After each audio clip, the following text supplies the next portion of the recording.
ខ្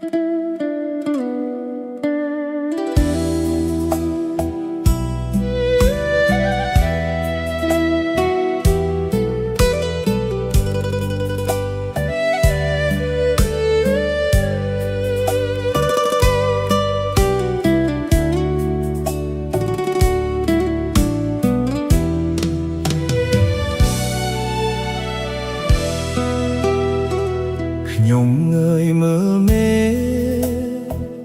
មេឃភ្លៀងរលឹមដាស់ការចងចាំកាលនៅក្មេងវ័យធ្លាប់នៅវាលស្រែខ្វឿលគោ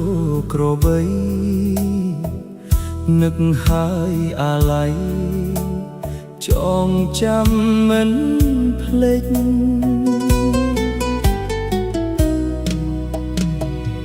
នឹកឡើងសែនស្ដាយអាល័យអាឡំម៉ែលោកទ្របអងព្រោះជុំពាក់គេ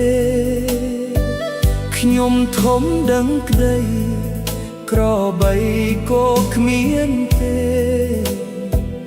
ខានបានធ្វើស្រែមកនៅទីក្រុងស្ដាយអើយសែនស្ដាយស្ដាយអនុសាស្ដាយស្រែចំការស្ដាយក៏ក្របី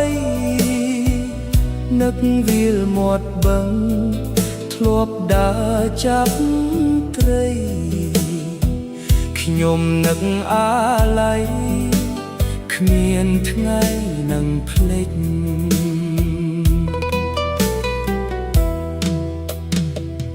ខំប្រឹងរកស៊ីខំប្រឹងរកទុក